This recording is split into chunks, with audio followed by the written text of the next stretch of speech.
చూపిస్తా. రెండవది వైద్యం. ఇవాళ ఆరోగ్యశ్రీలో 10 లక్షల వరకు ఇస్తూ ఉన్నారు వైద్యానికి సంబంధించి. అంతకుముందు వైఎస్ రాజశేఖర రెడ్డి గారు ఈ పథకం పెట్టినప్పుడు 2 లక్షల రూపాయలు ఇస్తామంటే అసలు సాధ్యమవుతుందా, ఎట్లా ఇస్తారు అని మాట్లాడారు.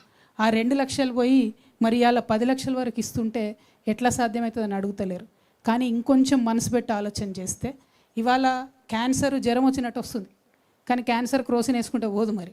కాబట్టి క్యాన్సర్కి కావాల్సినటువంటి ట్రీట్మెంట్ ఏదైతే ఉంటుందో 10 lakhs, 15 lakhs, 20 lakhs, 25 lakhs ఎంత బాధగా ఉంటుందండి. కండ్ల ముంగట ఇంటి మనిషి చనిపోతుంటే ఆ వైద్యానికి డబ్బులు ఇవ్వలేనటువంటి వాళ్ళు చాలామంది ఉన్నారు.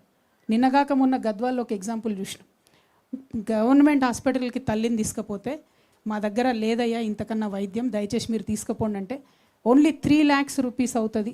తెలిసి కూడా ఎక్కడికి తీసుకుపోదాము, ఎట్లా తీసుకుపోదాము, ఆడికి తీసుకుపోయినాక 3 లక్షలు అంటారు, చేర్చినాక 15 లక్షలు అంటారు. మా పరిస్థితి ఏందని తల్లిని పోన్లే బతికింది కదా ఉన్నన్నాళ్ళని సర్ది పెట్టుకునే పరిస్థితి ఇవ్వాలని కూడా తెలంగాణ రాష్ట్రంలో ఉన్నది. అంటే ప్రపంచమంతానేమో లైఫ్ స్పాన్ పెరుగుతుంది, 90 years 95 years బతుకుతారు. తెలంగాణ వాళ్ళం ఎందుకు కాంప్రమైజ్ కావాలి? నిన్న మొన్న నేను ఈ పార్టీ ప్రకటన చేసినప్పుడు ఈ మాట మాట్లాడితే కొంతమంది విమర్శ చేశారు. ఎట్లా సాధ్యమవుతుంది అంటే, ఫ్రీ మీల్స్ పెట్టాలని ఆనాడు అనుకున్నప్పుడు సాధ్యమవుతుంది అనుకోలే, స్కూళ్ళల్లో సాధ్యమైంది. ఇలా దేశమంతా అదే పనిచేస్తుంది. ఆనాడు ఆరోగ్యశ్రీలో 2 లక్షలు ఇస్తామనుకున్నప్పుడు సాధ్యం కాదనుకున్నారు, సాధ్యమైంది. ఇలా అనేక రాష్ట్రాలు ఫాలో అవుతున్నాయి.